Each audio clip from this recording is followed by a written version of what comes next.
नमस्कार दोस्तों, आप सभी को मेरा प्यार भरा राधे राधे। हमारे धार्मिक ग्रंथों से हमें पता चलता है कि अब तक इस पृथ्वी पर 4 युग घटित हो चुके हैं और युगों के चरण का यह अंतिम दौर अर्थात कलयुग चल रहा है।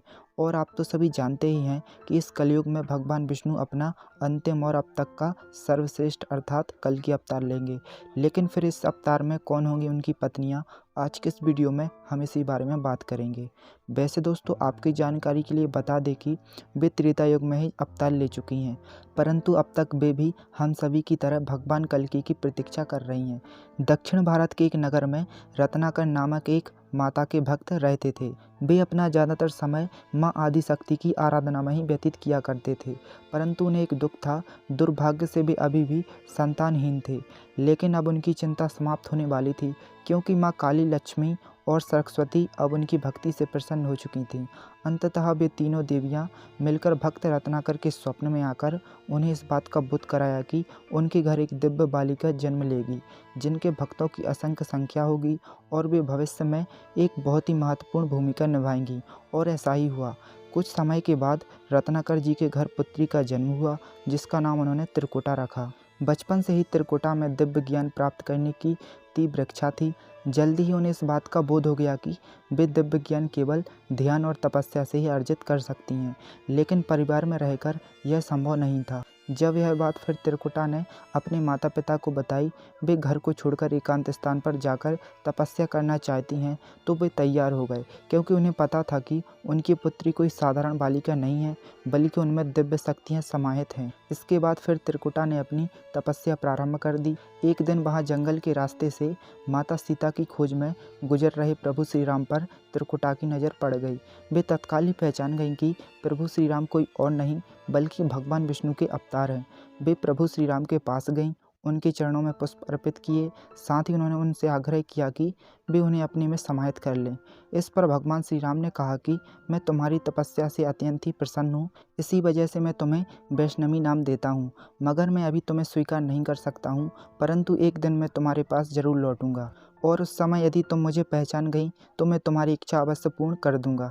इतना कहकर वे वहाँ से प्रस्थान कर गए। काफ़ी समय बीत गया, लेकिन वैष्णवी का भगवान श्री राम के प्रति इंतजार समाप्त होने का नाम ही नहीं ले रहा था। ऐसे ही एक दिन अचानक से एक वृद्ध व्यक्ति उनके समक्ष आए।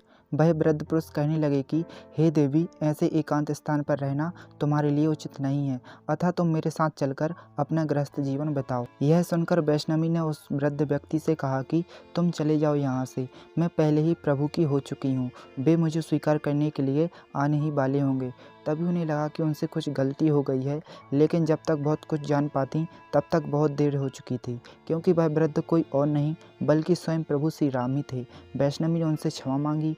इस पर श्री राम ने कहा कि देवी, आपका मुझे पहचान न पाना इस बात को दर्शाता है कि आपकी इच्छा पूर्ण करने का अभी उचित समय नहीं है, क्योंकि अभी आपको पृथ्वी पर रहकर बहुत से कार्य संपन्न करने होंगे। त्रेता में नहीं बल्कि कलयुग में आप मुझ में समाहित हो सकेंगी, जब मैं कल्कि अवतार में पृथ्वी लोक पर फिर से जन्म लूँगा।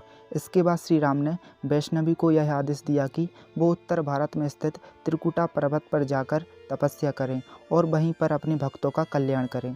तब जाकर वह कलयुग में उनसे विवाह करके उनमें समाहित हो सकेंगी। इसके बाद वैष्णवी ने तत्काल ही उत्तर भारत की पहाड़ियों की ओर प्रस्थान किया। इसके पश्चात माता वैष्णवी गुफा में चली गईं। उन्होंने अपने मनुष्य रूप का त्याग कर 3 मुख वाली पिंडी में समाहित हो गईं। दोस्तों, जैसा कि हमारे पुराणों में पहले से ही बताया गया है कि भगवान कल्कि की 2 पत्नियां होंगी, जिनमें से एक हो गई लक्ष्मी स्वरूपा, क्योंकि माँ लक्ष्मी तो अपने विष्णु जी के साथ हमेशा हर युग में अवतरित होती हैं। उनके साथ साथ कलयुग में भगवान राम अपना त्रेता युग का वचन भी पूरा करेंगे और माता वैष्णो देवी को भगवान विष्णु श्री हरि नारायण की अर्धांगिनी बनने का मौका मिलेगा। इस प्रकार भगवान कल्कि की 2 पत्नियां होंगी, एक होंगी लक्ष्मी स्वरूपा पद्मा और एक होंगी वैष्णवी देवी, और उन दोनों के नाम होंगे पद्मा और रमा। दोस्तों, आप हमें इंस्टाग्राम पर भी फॉलो कर सकते हैं। वहाँ आपको राधा कृष्ण के बेहद सुंदर सुंदर कोट्स और आप हमसे वहाँ राधा कृष्ण के जीवन से जुड़ा जो भी तथ्य है पूछ सकते हैं। मैंने अपनी इंस्टाग्राम आईडी का लिंक नीचे डिस्क्रिप्शन में दे दिया है, तो आप हमें ज़रूर फॉलो करें। दोस्तों, आपको वीडियो कैसी लगी हमें कमेंट करके अपने सुझाव ज़रूर दें। साथ ही इस वीडियो को जल्दी से लाइक, शेयर और चैनल को सब्सक्राइब करके नोटिफिकेशन बेल को प्रेस ज़रूर कर लें, ताकि आपको हमारी सारी वीडियोस की नोटिफिकेशन आगे भी मिलती रहे। तो चलिए दोस्तों, मैं मिलता हूँ आपको अगली वीडियो में। तब तक के लिए राधे राधे।